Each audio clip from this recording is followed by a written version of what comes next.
Kita akan membaca dari 1 Yohanes 5 ayat 14. We zullen lezen uit 1 Johannes 5 ayat 14. vers 14. Ya, 1 Yohanes 5 ayat 14. 1 Johannes 5 vers 14. Ya, silakan dibaca langsung bahasa Belanda. En dit is de vrijmoedigheid die wij tegenover hem hebben, dat hij, indien wij iets bidden naar zijn wil, ons verhoort. Saudara, menjadi anak-anak Papa di surga Broeders en zusters, u wordt de kinderen van Papa in de hemel. itu tidak harus menjadi orang beragama Kristen. En dat betekent niet dat wij een religieus persoon zijn van het christendom.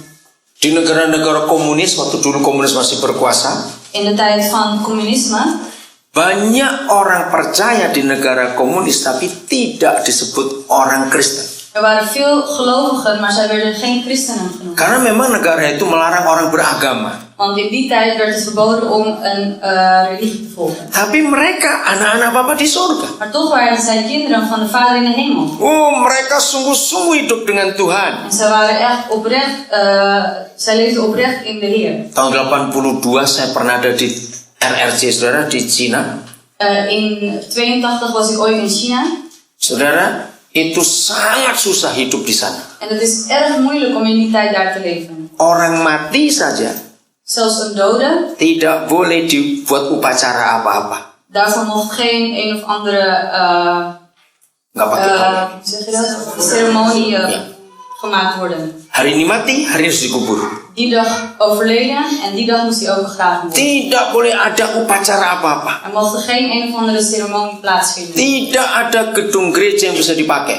En geen enkel kerkgebouw kon gebruikt worden. Tapi orang Kristen luar biasa, anak-anak Tuhan di sana luar biasa. Maar toch waren de christenen en de kinderen van God waren daar buiten gewoon. Mereka hidup sungguh-sungguh dengan Tuhan. En ze waren echt serieus in de Heer.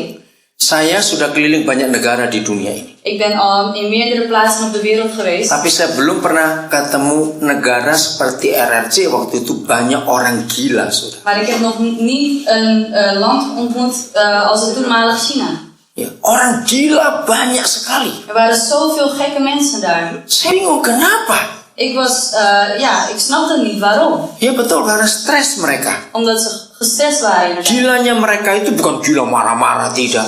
Hun gek zijn was niet omdat ze boos zijn of iets dergelijks. Itu cara komunis brainwashing, cuci otak. Maar het was het brainwashing van het communisme. Khususnya mereka yang lulusan barat dan orang-orang kaya.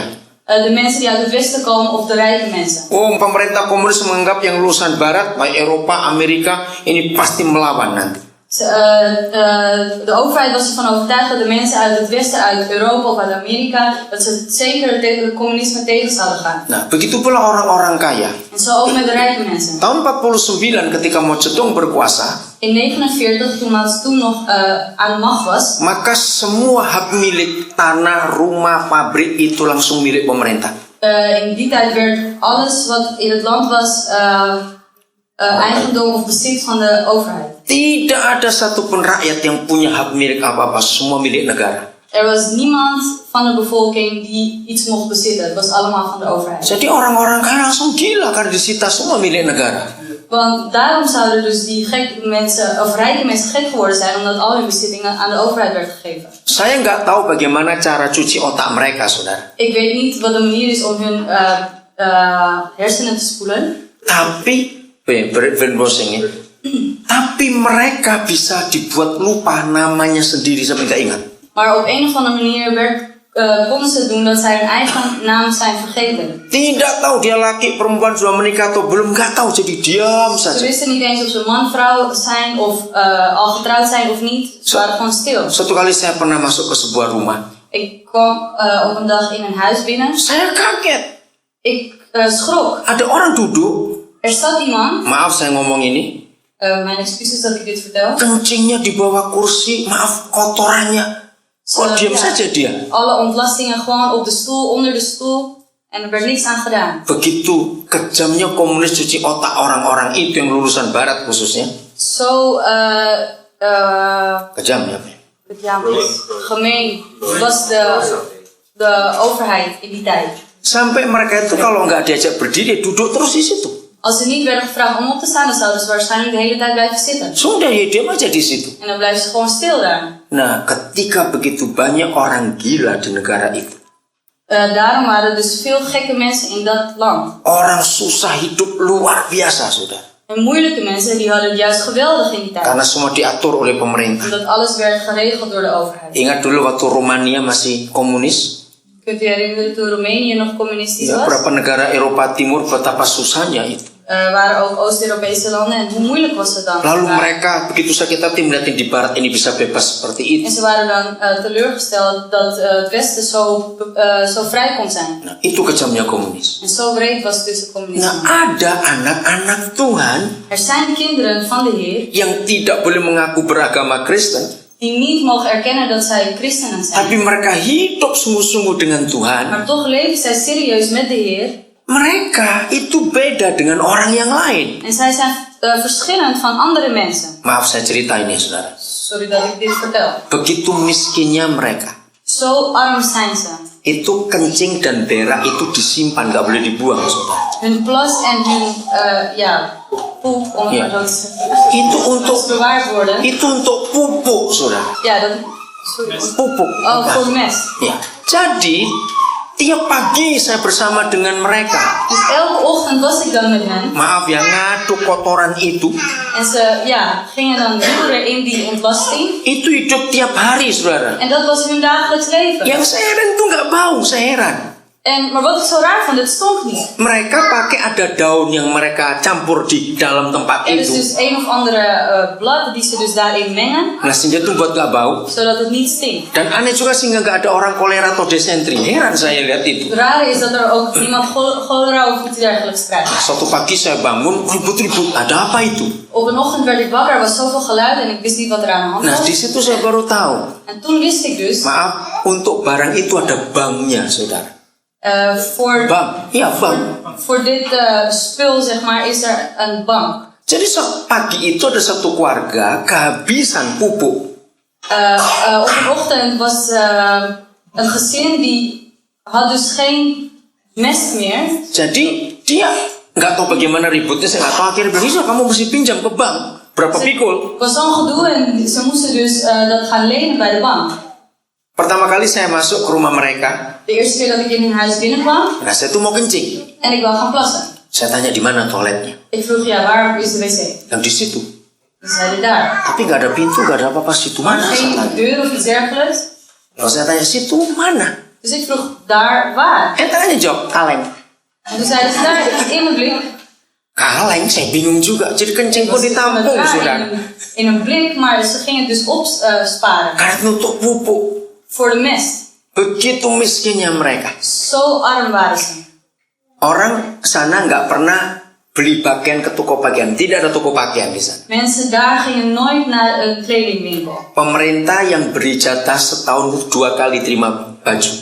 De overheid geeft hen 2 keer per jaar kleren. Dan baju warnanya sama semua, biru dan abu-abu. Hun kleren zijn allemaal hetzelfde, blauw en grijs. Dan itu kain drill yang tebal itu, saudara. En dat is van die dikke stof. Dan tidak boleh pakai model lain, modelnya sama semuanya. Geen ander model, gewoon allemaal hetzelfde model. Baik laki maupun perempuan, Man of vrouw. baik anak-anak ataupun orang tua. Zelfs kinderen en oudere mensen. Saya pikir Mao Zedong tuh hebat sekali ngatur negara sehebat itu. Ik zei toen, ja, maar ze doen is wel erg geweldig dat hij op die manier kan leven. Susah sekali hidup, saudara. Zo moeilijk was het om te leven in die tijd. Tapi anak-anak Tuhan Maar kinderen van de Heer, tiap hari penuh dengan sukacita. die zijn elke dag vol met blijdschap. Sehingga dikenali begini oleh mereka. Dat ze zelfs herkend worden door hen. Kalau ada dengar orang tertawa, ada dengar orang nyanyi, Als ze horen dat iemand lacht of dat er iemand zingt, itu istilah mereka, itu pasti Kristen. zo zeggen zij dat is dan een christen. Karena yang lain gak bisa nyanyi, gak bisa tertawa. En andere mensen kunnen niet lachen of zingen. Hidup ditekan seperti itu. Ze leven onder verdrukking. Tidak ada Alkitab, Geen Bijbel, tidak ada alat musik, geen instrument, tidak ada pendeta. Saudara. geen voorganger. Saya ketemu banyak istri pendeta. Ik ontmoette veel vrouwen van voorgangers. Suaminya ditangkap Hun mannen werden waktu gevangen genomen. zaman mulai Mao Zedong berkuasa itu. In het begin toen Mao Zedong nog net aan de macht kwam. Keluarga nggak tahu dia masih hidup atau sudah mati, nggak ada En yang het tahu. gezin wist niet of hij nog in leven was of niet. Karena kejam sekali komunis Maar itu. zo breed was het communisme. Mereka dibuang untuk kerja paksa. En ze werden dus weggegooid. Di daerah-daerah dingin di utara. Ergens in het noorden waar het erg koud is. Tapi ini keluarga bersuka cita. Maar dit gezin was toch verblijd. Pokoknya kalau ada keluarga yang salah satu anggota keluarga ditangkap oleh komunis, mereka tuh jadi keluarga yang bangga sekali, saudara. Dus als er een gezin was die werd gevangen genomen door het communisme, waren ze toch trots. Karena buat mereka ini pahlawan. Want voor hen waren ze helden. Pahlawan Injil itu. Helden van het evangelie. Nah, anak-anak Tuhan ini jadi saksi di antara orang-orang yang dipaksa oleh komunis ini. Deze kinderen van God werden getuigen onder de mensen die gedwongen zijn door het communisme. Mereka kalau kebaktian gak boleh lebih dari 30 menit. Als zij een dienst houden, mocht het niet langer zijn dan 30 minuten. Karena kalau sampai 30 menit ada 5 orang atau lebih berkumpul. Als het langer was dan 30 minuten en meer dan 5 of 6 personen, Itu polisi jalan terus keliling, saudara. dan was de politie al in de buurt rondlopen. Begitu 30 menit masih di situ langsung ditangkap. Als het al 30 minuten is, of voorbij 30 minuten, dan worden ze gevangen genomen. Mereka akan disiksa En ze worden dan gemarteld. karena mereka dituduh melawan pemerintah. Omdat zij beschuldigd worden dat ze tegen de regering. Suatu kali saya ikut kebaktian mereka di rumah yang besar. Ik was een keer in een dienst in een groot huis. Nah, selama itu saya belum pernah ikut kebaktian di rumah yang besar, selalu di jalan, di kebun, di pinggir sungai, di mana begitu.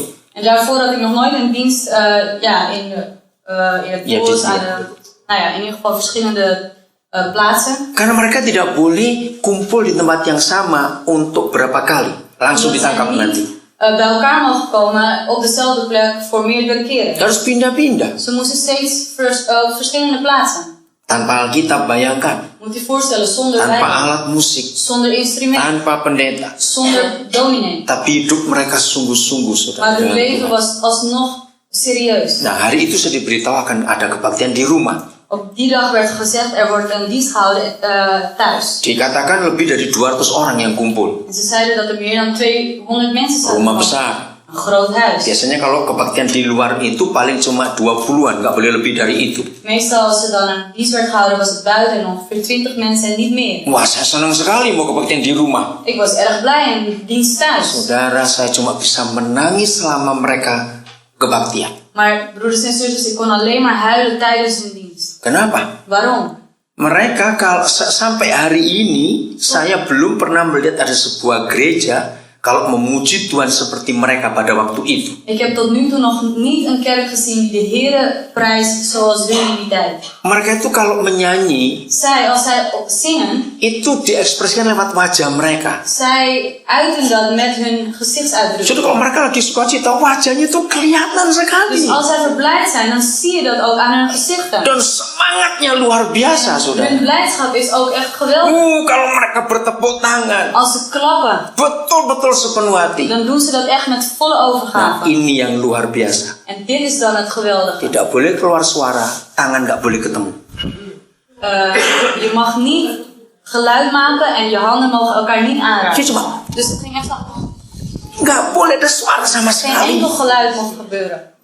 Saudara, bagaimana saya orang baru nggak menangis lihat mereka beribadah sungguh-sungguh dengan Hoe kan Tuhan? dan ik, een persoon van buiten, niet gaan huilen tijdens zo'n dienst? Tidak boleh kedengaran orang di luar. Mensen mochten het niet buiten horen, Langsung ditangkap nanti. want anders zouden ze meteen gevangen genomen worden. Jadi itu cara mereka. Saya tanya pada pemimpin, sudah berapa tahun kalian kayak begini? Dus ik vroeg aan die leider, hoeveel jaren zijn jullie al? Itu tahun 82, bayangkan.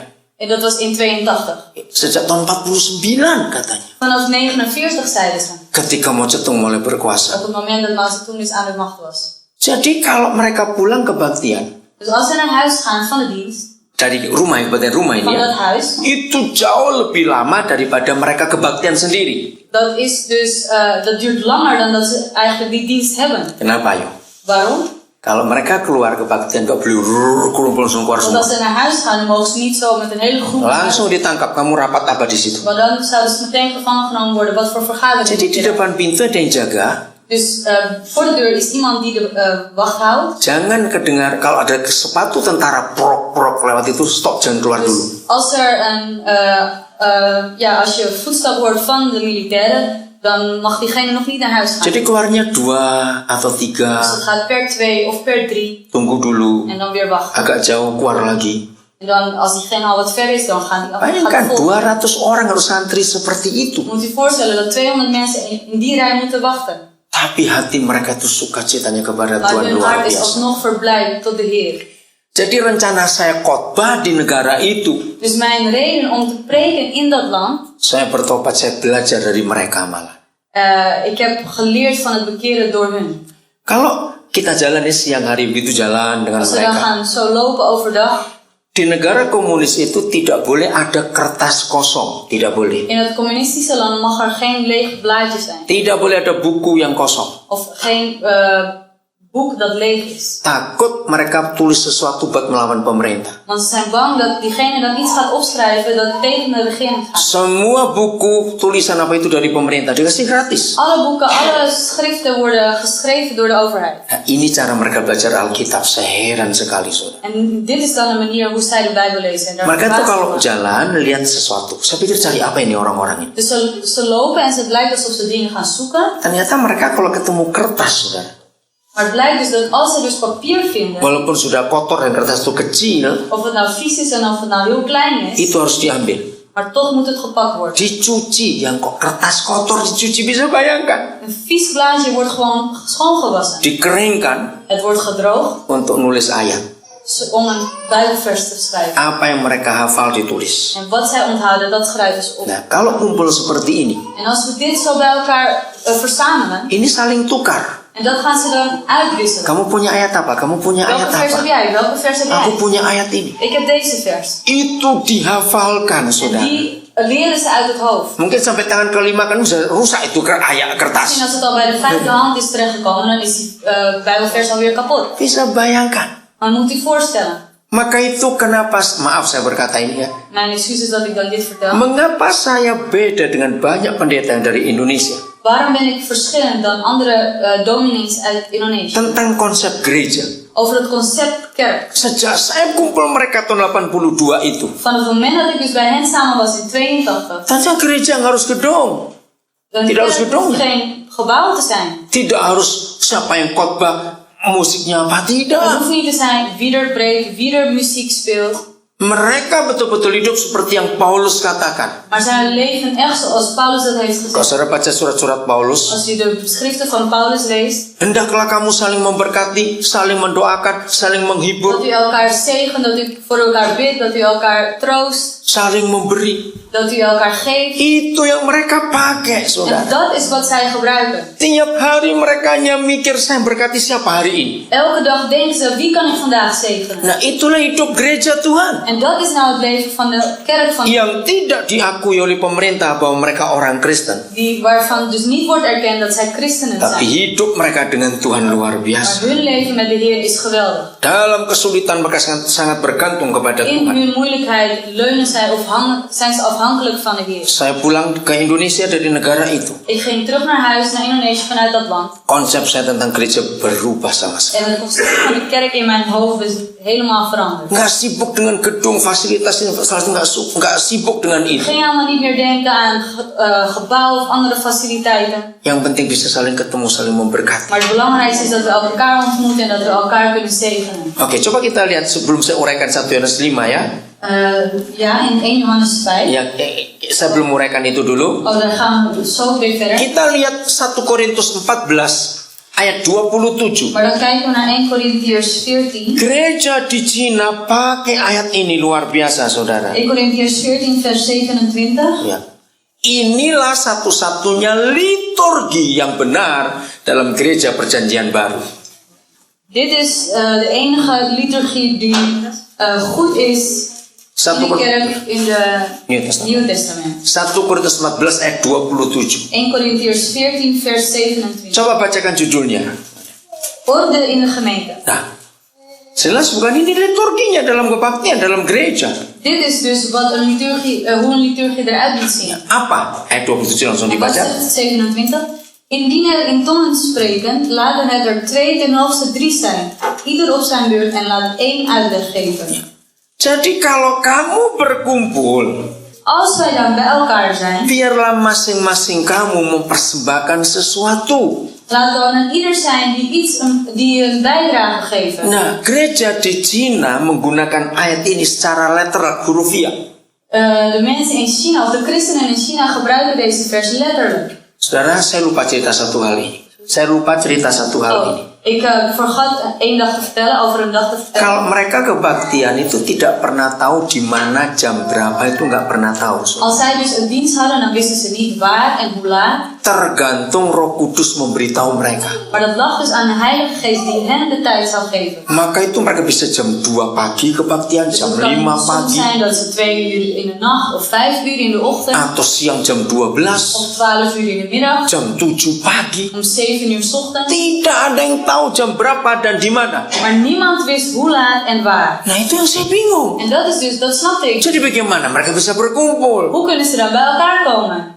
Saya betul-betul lihat mereka luar biasa bergantung pada Roh Ik Kudus. zag echt dat ze echt geweldig leunen aan de Heilige Geest. Jadi misalnya kita lagi santai di rumah atau lagi santai di kebun, Dus misschien dat we dan relaxed zitten in thuis of in de tuin. Roh Kudus bilang berangkat sekarang ke tempat itu. Maar als de Heilige Geest zegt, je moet daar naartoe. Dan gaan ze daarheen. Nah, jadi berangkat akhirnya anak Tuhan ini. Dus dan gaan ze op die tijd dan gaan ze daarheen. Nah, waktu itu pertama kali saya diajak yang ke gereja seperti itu. Ik werd voor het eerst uitgenodigd om mee te gaan naar zo'n kerk. Saudara di rumah itu memberitahu saya nanti sore kita ada kebaktian. En in dat huis werd dan gezegd, vanmiddag zullen we een dienst Wah, hebben. saya senang sekali, saudara. Natuurlijk was ik erg blij. Lalu sudah sore saya tanya, Dus die middag vroeg ik, jam berapa? hoe laat? Oh, belum tahu. Toen zei ze, weet ik niet. Nah, terus saya tanya lagi di mana? Toen vroeg ik, ja waar dan? Belum tahu juga. Wisten ze ook nog niet. Lah, tadi kok bisa? Tadi pagi ngomong katanya nanti sore ada Maar kebaktian. toen zei net dat we vanmiddag een dienst zouden houden. Terus dia bilang, oh iya saya lupa saudara orang baru di sini. En toen zei hij, oh ja, ik was vergeten dat u een nieuw persoon hier bent. Kami selalu tunggu Roh Kudus memberikan perintah. Wij wachten altijd op het gebod van de Heilige Geest. Als hij zegt ga, dan gaan we. Tiba-tiba saudara, Plotseling, ayo berangkat sekarang. Loh, ja, we gaan nu weg. tadi baru saya tanya bilang nggak tahu sekarang berangkat. Net werd nog gezegd, ja, ik weet het niet en nu moeten we opeens weg. Ternyata Roh Kudus baru ngomong dia berangkat sekarang Maar het blijkt dus dat de Heilige Geest net wat hem heeft ke gesproken. park sana, aman di sana. Naar een park daar, ja, verderop. Lalu saya lihat sudah ada berapa orang ngumpul di situ. En toen zag ik al dat er dus mensen al bij elkaar waren. Sudah mulai gelap, saudara. En het werd al donker. Saya ke sana itu bulan Februari, Maret. Ik ging daar in de maand februari en maart. Masih dingin sekali. Het was erg koud nog. Ada berapa orang di bawah, ada sebuah bangku ya di taman itu. En in dat park was er een soort bankje. Nah, nggak sampai 20 orang. Nog geen 20 mensen waren er. Udah langsung mereka ngomong gitu, saya nggak ngerti bahasanya. Ze gingen met elkaar praten en ik snapte de taal. Lalu mereka saling membagi apa, saling mendoakan, letakkan tangan En semua. toen gingen ze elkaar dingen uitwisselen, gingen ze handen opleggen. Pulang sudah. En toen gingen ze naar huis. Terus saya tanya, lu bagaimana kalian tahu ada kebaktian di En sini? toen vroeg ik zo, ja, hoe weet je dan dat er een dienst is? Oh ya, tadi habis kamu tanya, tahu Roh Kudus ngomong berangkat sekarang ke taman itu. En toen zei hij, ja, toen je, nadat je had gevraagd wanneer er een dienst was, sprak de Heilige Geest tot mij. Nah, yang lebih mengherankan begini, saudara. En wat, sorry? Lebih mengherankan. Oh, wat nog raarder is, Saya tanya, ik vroeg, kalian kenal nggak satu dengan yang lain tadi? kennen jullie elkaar wel? Enggak. Nee. Loh, terus saya bingung loh. Apakah nggak takut berbahaya? Mungkin bisa polisi yang di Ben je dan situ. niet bang voor gevaar? Want misschien is er wel een politie onder. Saudara, saya menangis waktu dia terangkan begini. Ik huilde toen hij het uitlegde. Kami percaya yang kumpul tadi semua adalah anak-anak Papa di surga. Wij geloven dat de mensen die bij elkaar waren kinderen van God zijn. Dia menunjukkan saya Hij liet mij zien, Roma 8:14. Romeinen Ja. zo, 8 vers 14. Lihat, yang dipimpin oleh Roh Kudus itulah anak-anak Bapa di surga. Zij die geleid zijn door de Heilige Geest, dat zijn de kinderen van God. De Vader. Jadi yang kumpul itu nggak mungkin orang komunis. Dus het kan nooit zijn dat het communisten zijn die daar aanwezig waren. Jadi kita nggak perlu kenalan.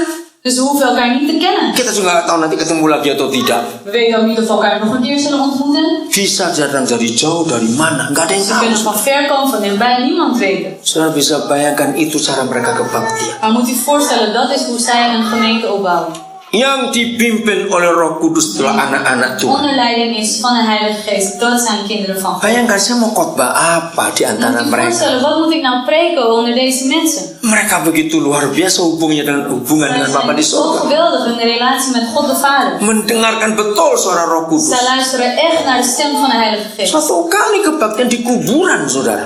Er was zelfs een tijd dat we een dienst hadden bij een begraafplaats. Karena Roh Kudus turun ke kuburan. Omdat de Heilige Geest heeft gezegd dat ze daarheen moesten. Satu kali di depan toko roti.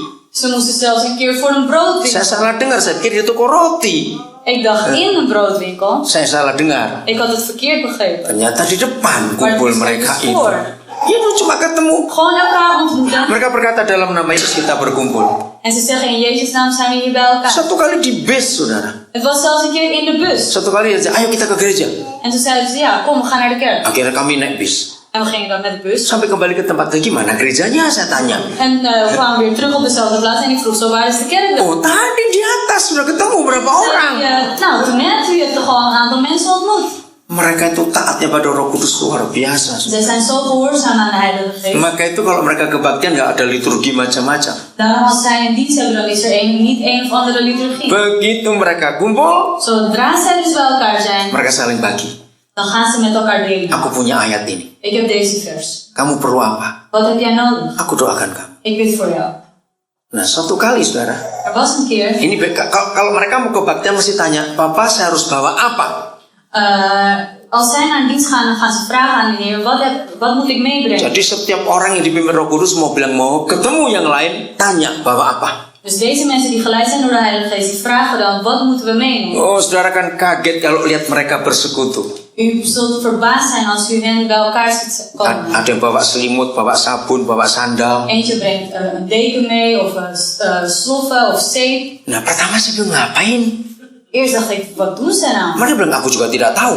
Maar ik weet het ook niet. Cuma Roh Kudus nyuruh aku bawa ini. Maar de Heilige Geest liet mij dit brengen. Saudara kan heran, saudara. U zult echt verbaasd zijn. Begitu mereka kumpul nggak sampai 20 orang itu. En als ze dan bij elkaar zijn, nog geen 20 mensen, Ada yang nggak punya sandal. is er iemand die dus geen slof heeft. Nggak usah takut, ini aku bawa sandal. U hoeft niet bang te zijn, hier heb ik die sloffen voor je. Karena tidak Roh Kudus suruh aku bawa Maar de sandal. Heilige Geest heeft mij die sloffen mee laten brengen. Bawa roti macam-macam tergantung Roh Kudus Verschillende mau dingen, apa. het ligt eraan wat de Heilige Geest je opdraagt. Nah, satu kali ada seorang ibu bawa minyak gosok. Er was een keer een vrouw die had, Ja, panas dia. hoe zeg je dat, zo'n zalf meegenomen. Iya, balsam lah. Balsam, ja. Saya pikir untuk apa ini kebaktian bawa balsam minyak itu? Ik dacht echt, ja, waarom moet je nou een balsam meenemen naar de kerk? Dia bilang Roh Kudus yang nyuruh aku Maar de bawa. Heilige Geest had het haar tegen haar gezegd. Nah, waktu saya ikut kebaktian mereka, En toen ik dus tijdens die dienst daar was, ada satu orang cerita. was er iemand die vertelde. Tadi siang anakku baru ketangkap polisi karena doakan orang. Die middag Anakku, werd ja. mijn kind gevangen genomen omdat hij vertelde over de Heer. Dia dipukul sampai bengkak-bengkak. Hij werd geslagen tot bont en blauw aan toe. Siapa bawa minyak gosok?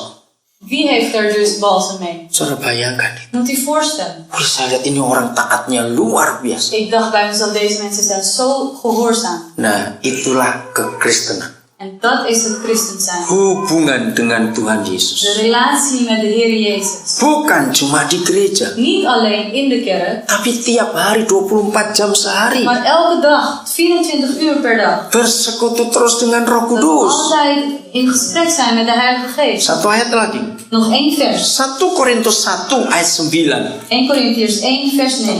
Ya saudara, apa panggilan tertinggi dalam hidup kita? Wat is de hoogste roeping van ons in ons leven? Bukan panggilan untuk jadi misionaris. Niet de roeping om een missionaris te Bukan dipanggil untuk sekolah Alkitab jadi pendeta, tidak. Niet om de Bijbelschool te volgen om een dominee te Pelayanan musik of muzikant te zijn. atau khotbah. Of spreken. Bukan. Nee. Ini panggilan tertinggi. Dit is de hoogste roeping. 1 Korintus 1 ayat 9. 1 Korintiërs 1 vers 9.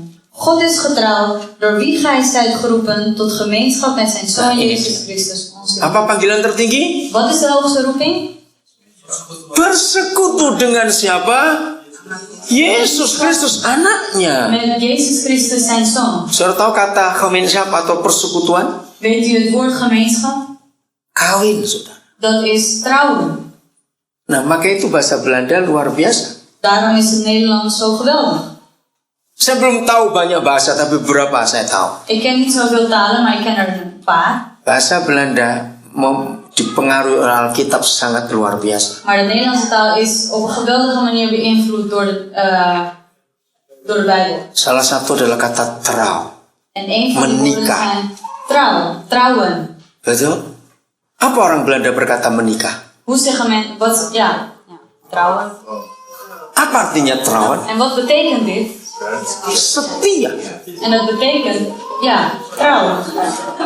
Hebat nggak itu, saudara? Maka itu kurang ajar kalau ada orang Belanda kawin cerai kayak binatang saja. Daarom is het zo onbeschot dat mensen zo gaan scheiden alsof het gewoon dieren zijn. Harusnya diganti kata trouw. Daarom moeten ze eigenlijk het woord trouw veranderen. Karena orang itu nggak trouw lagi. Want die persoon is niet meer trouw.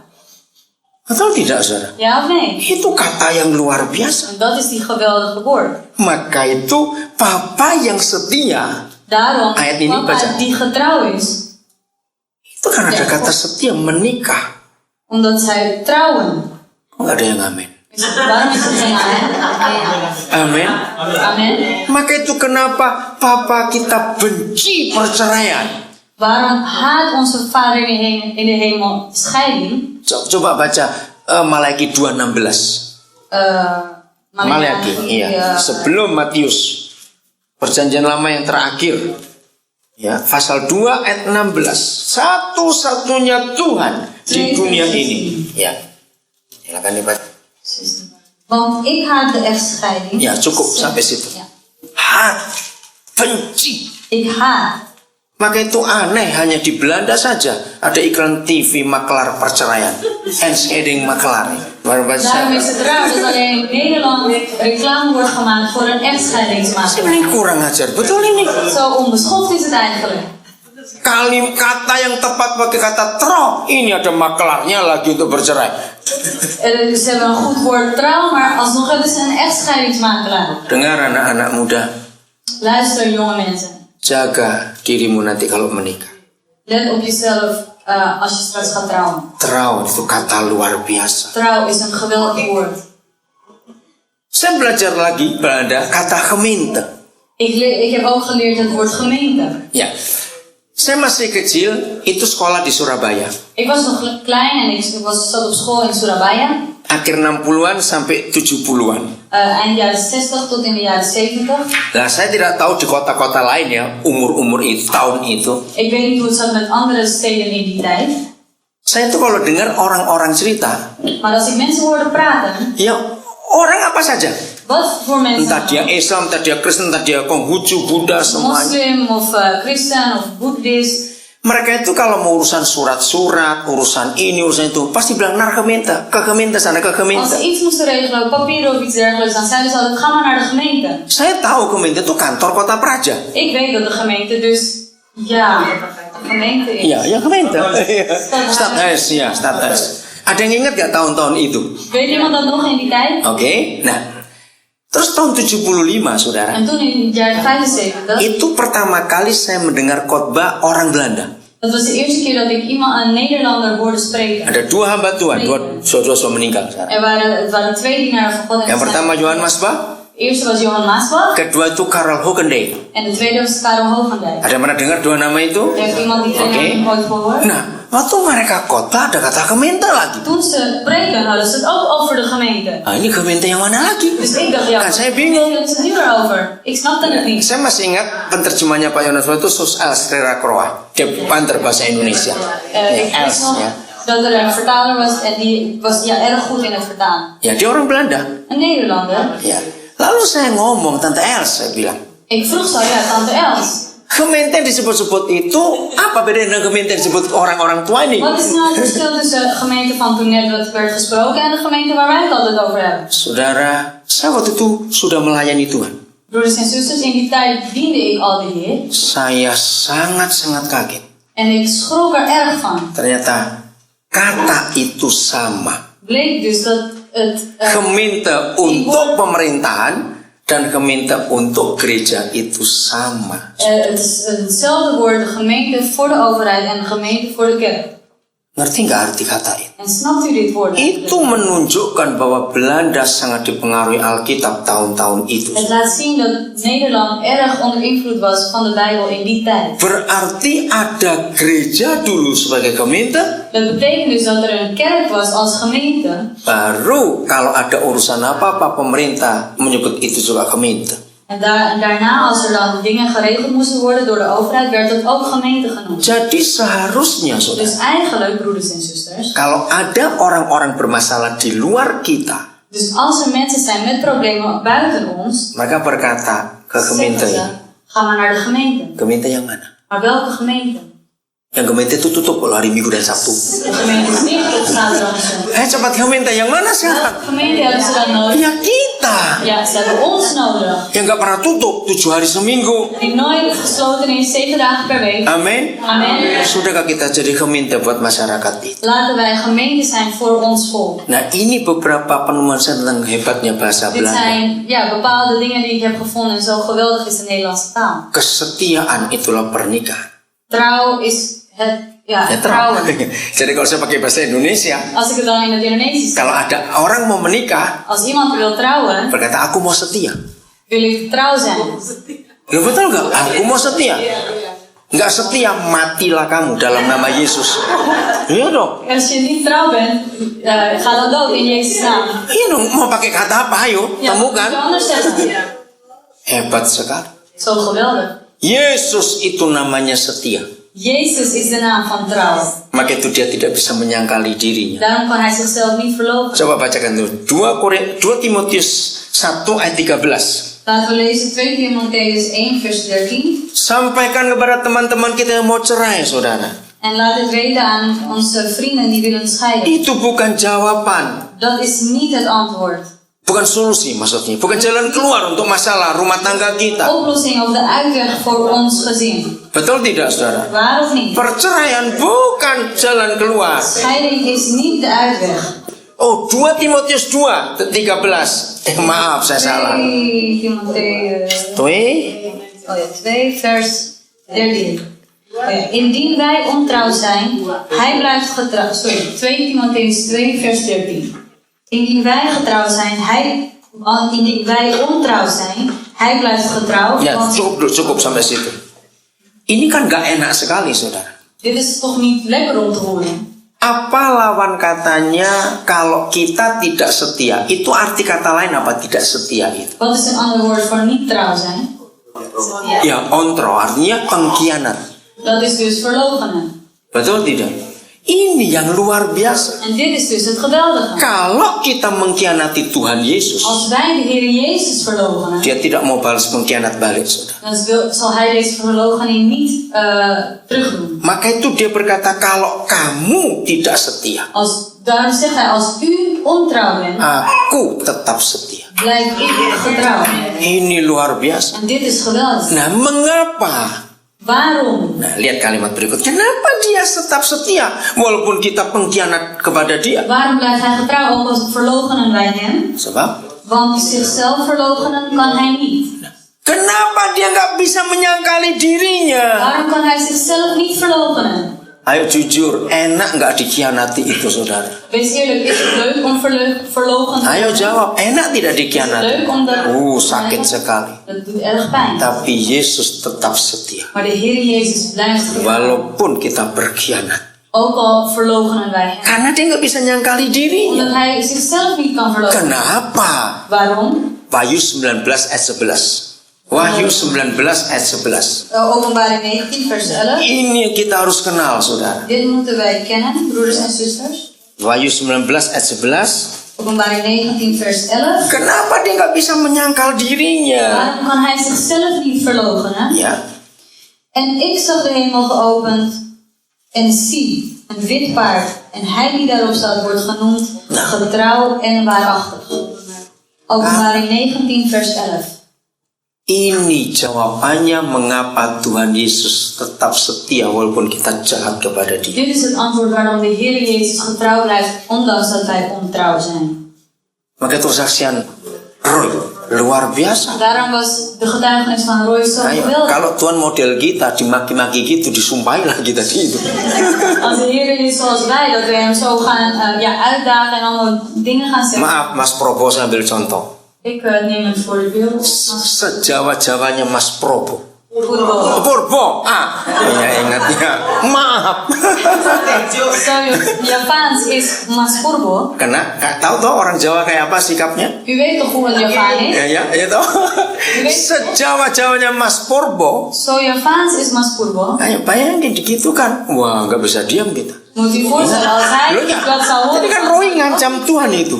Als hij dat zou horen, zou hij ook niet stil blijven zitten. Tapi Tuhan tetap setia. Maar de Heer blijft getrouw. Karena namanya setia. Want zijn naam is getrouw. Pernah dengar di Jawa ada nama orang perempuan namanya Setiawati? Heb je ooit gehoord? Een Javaanse meisje die Setiawati. Iya. Atau yang cowok Setiawan? Of Setiawan. Tapi Afgeleid van het woord trouw. kecuali kawin cerai saja. En toch Ngapain nama itu pakai Setiawati? Trouwens scheiden. Oh ja, waarom gebruik je dan die naam? Nggak cocok dengan namanya. Het klopt niet met die naam. Di Batak ada banyak orang namanya Sabar. In Batak heb je veel mensen. Betul nggak? Pernah dengar ada orang Batak namanya Sabar ini Sabar itu? Ada nggak di sini yang orang Batak nama Sabar? Is er iemand die Sabar heet? Pernah tahu ya? Laura Sabarita. Lain Sabarita lain lagi ya. Mas Purbo ini ya. Saudara, nama itu diberikan oleh orang tua supaya kita menggenapi nama itu. De naam wordt aan ons door de ouders gegeven zodat wij die naam ook uitvoeren of in vervulling brengen. Di Jawa ada orang namanya Selamat. In Java heb je ook de naam Slamet, dat betekent gered. Iya. Sampai di bulan ya, Pak. Tapi tiap minggu tabrakan terus dia. Ya. Maar elke week heeft hij weer een aanrijding. Jadi ongeluk ya karena ya ganti aja dengan Mas Selamat dong kalau begitu. Dan zou die naam Slamet eigenlijk wel veranderen. Nah, mengapa Yesus tetap setia walaupun kita berkhianat? Waarom blijft Jezus getrouw ondanks dat wij hem verloochenen? Karena namanya setia. Omdat zijn naam getrouw is. Itu luar biasa. En dat is geweldig. Maka itu pulihkan semua pernikahan di negeri Belanda ini. Daarom laten alle huwelijken hersteld worden hier in Untuk Nederland. anak-anak tahu siapa Papa di surga yang setia itu. Zodat de kinderen mogen weten wie de Vader in de hemel is die getrouw is. Jadi sekarang tahu bagaimana hidup jadi orang Kristen. Dus weet u nu hoe het leven is van een christen? Bukan beragama Kristen. Niet het geloof of religie christen uitoefenen. Bukan melakukan aktivitas Kristen. Niet de activiteiten van een christen uitvoeren. Tapi di luar gereja kelakuan kita minta ampun. En dat buiten de kerk wat wij doen gewoon geen voorbeeld mag zijn. Ya, lakukan seperti yang Yesus suruh kita lakukan. Maar laten wij doen zoals de Heer Jezus dat van ons verlangt. Nah, kembali ke ayat pertama tadi. We gaan weer terug naar de eerste vers. 1 Yohanes 5:14. 1 Johannes 5 vers 14. Nah, coba baca lagi. En dit is de vrijmoedigheid die wij tegenover hem hebben, dat hij, indien wij iets bidden naar zijn wil, ons verhoort. Nah, saya beri pertanyaan begini kepada saudara. Ik stel een vraag aan u. Kalau begitu doa dulu atau cari kehendaknya dulu?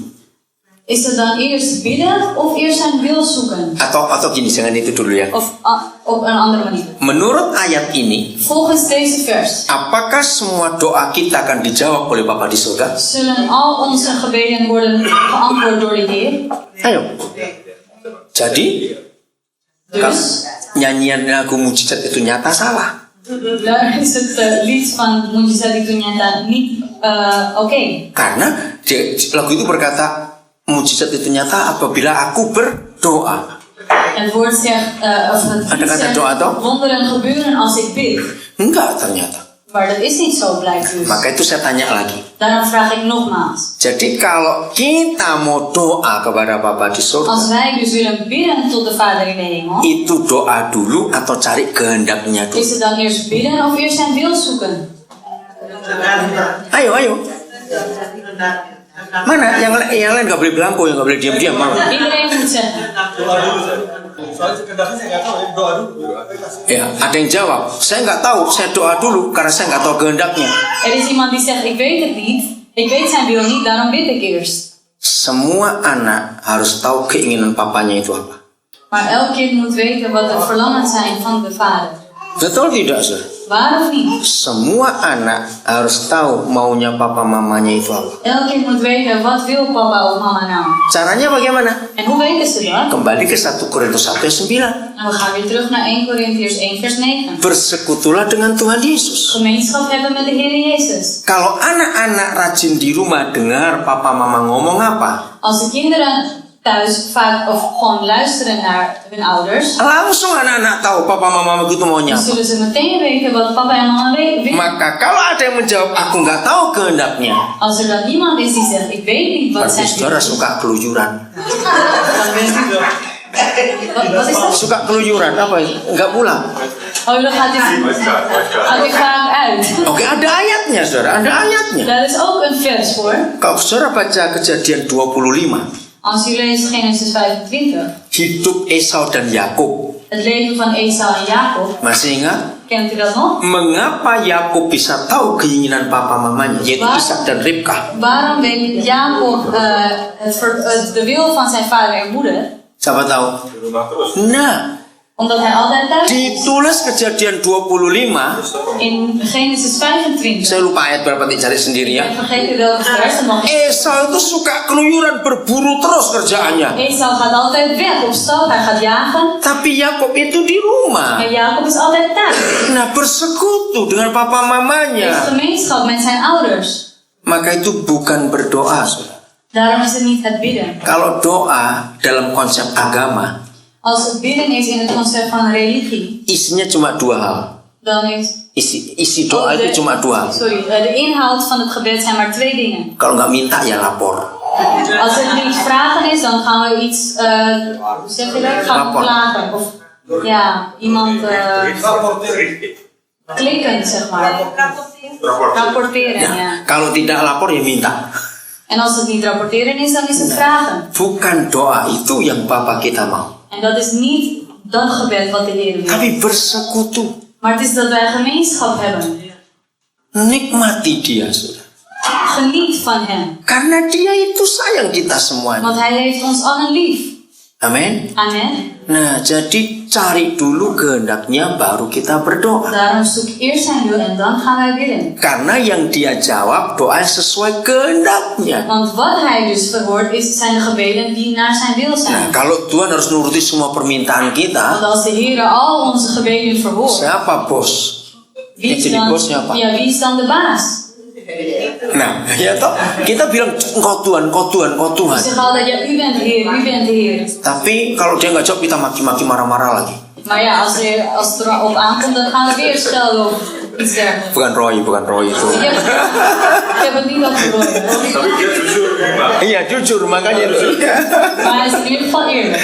Saudara, jadi Papa mau kita bersekutu dengan dia. Daarom wil de Vader dat wij gemeenschap hebben met hem. Maka itu di Alkitab tidak ada satupun ayat Daarom is er in de Bijbel geen enkele vers. yang menuliskan jam berapa kita berdoa, Hoe laat gaan we bidden? berapa jam kita berdoa, En hoeveel uren moeten we apa bidden? kata-kata doa. En wat zijn de woorden van het Tidak gebed? ada, saudara. Er is geen vers. Maaf, sayang salah satu anak kami nggak bisa ikut. Dia sekarang ke Nijmegen, dia artis dari Indonesia.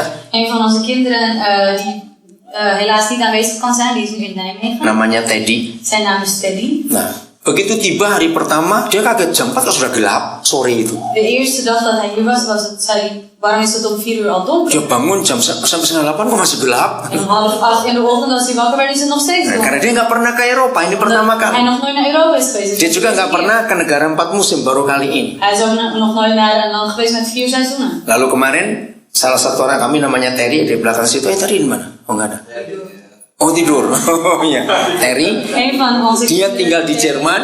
hij woont in Duitsland. Nah dia cerita kepada Teddy. En hij vertelt aan Teddy. Oh di daerah Skandinavia sana kalau winter gini malamnya panjang sekali. In de landen in het noorden in Scandinavië zijn de avonden nog langer. Tapi kalau summer, siangnya panjang sekali. Maar in de zomer zijn de dagen erg lang. Udah heran lagi. Was hij nog meer verbaasd. Nah, si Teddy tadi itu. En dat, Teddy tadi ya. Ya. Deze Teddy, ja. Lalu saya bilang, maka itu nggak ada orang Islam di sana.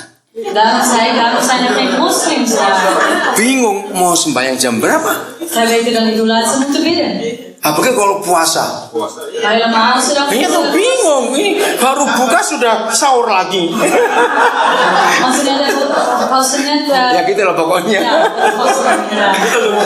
Jadi semua agama di dunia, saudara, Dus alle religies hier in de wereld, semua agama di dunia ada aturan sembahyang. alle religies in de wereld hebben een regeling voor het bidden. Jamnya diatur, saudara. De tijden worden geregeld. Nggak cuma jamnya, nggak cuma menitnya, detiknya pun dihitung. Niet alleen het uur, de minuut, maar ook de seconden. Betul tidak yang pernah dari agama lain itu? Is het waar of niet van de mensen die van een ander Nah, geloof? betapa repotnya mau sembahyang saja. Hoe moeilijk is het dan, of ja, wat een gedoe is het dan om gewoon te bidden? Terlambat sedetik Tuhan sudah pergi. Als je 1 seconde te laat bent, dan is God alweer weg. Ya, sebelum 1 detik Tuhannya belum datang. Als je te vroeg bent, dan is God nog niet eens. Maka itu semua kitab suci agama apa saja Daarom zijn alle heilige boeken van welk geloof dan ada aturannya, ze saudara. hebben daar een regeling voor. Itulah agama. En dat is dus religie. Kenapa di kitab suci kita tidak ada itu? Waarom hebben wij dat niet in ons heilige boek? Karena kita anak, dia papa. Want wij zijn een kind en hij is onze vader. Masa kalau anak mau ketemu papanya pakai detik juga dihitungin? Kan toch niet zijn dat als een kind zijn vader wil ontmoeten dat het op een tijdstip moet zijn? Betul tidak, saudara? Is het waar of niet? Kita bisa ketemu papa jam berapa saja. Wij kunnen onze vader ontmoeten wanneer dan ook. Maka itu jangan doa secara agamawi. Daarom laten we niet bidden volgens de religie. Doa secara hubungan, saudara. Maar laten we bidden volgens een relatie. Papa dengan anak-anak dengan papa. Vader met zoon of kind en kind met vader. Itu yang Tuhan mau atas hidup. En dat is wat de Heer wil over ons leven. Maka dengan cara itu kita bisa mengetahui kehendaknya. Daarom met deze manier kunnen wij zijn wil kennen. Amin. Amen. Nggak sulit. Het is niet moeilijk. Nggak perlu puasa dulu untuk mengerti We kehendaknya. hoeven niet eerst te gaan vasten om zijn wil te kennen. Bersekutu saja. Maar het is dat we gemeenschap hebben. Mulai hari ini, Vanaf vandaag. jadilah Kristen yang benar.